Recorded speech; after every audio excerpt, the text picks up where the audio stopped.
July August গণঅভ্যুত্থানে Feni জেলায় 11 জন শহীদ হয়েছে। এর মধ্যে একজনের বাড়ি হচ্ছে লক্ষ্মীপুর।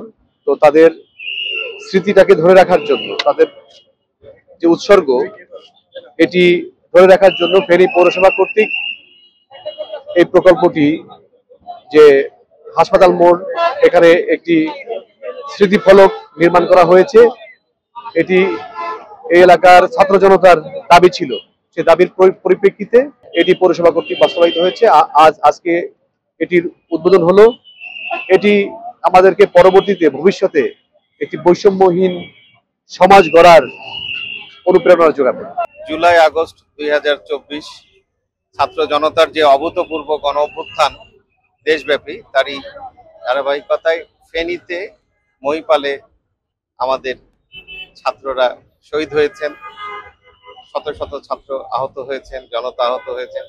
সেই ছাত্রদের স্মৃতিকে ধরে রাখার জন্য, শহীদদের স্মৃতিকে ধরে রাখার জন্য একটি চত্বর নির্মাণের দাবি এখানে একটি গণদাবিতে পরিণত হয়েছিল।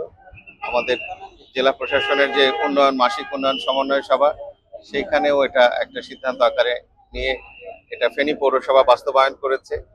একটা 26 লক্ষ টাকা প্রাক্কলিত ব্যয়ে পৌরসভা রাজস্ব তহবিল থেকে এইখানে এই একটি খুব সুন্দর একটি কনসেপ্ট, যেটি জেনারেশন জি তারা বাংলাদেশের যে স্বাধীনতা সার্বভৌমত্ব সেটিকে তারা রক্ষা করে আছে এবং সকল ছাত্র জনতা তারা হাত দিয়ে এটাকে সুরক্ষিত করে রাখছে।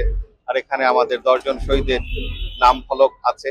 এটি এই জুলাই আগস্টের শহীদদের স্মৃতিকে ধরে রাখতে একটি প্রারম্ভিক কাজ। সারা দেশে এই ধরনের চত্বর হবে। আমরা সকল শহীদদের আত্মার প্রতি আমরা শান্তি কামনা করি।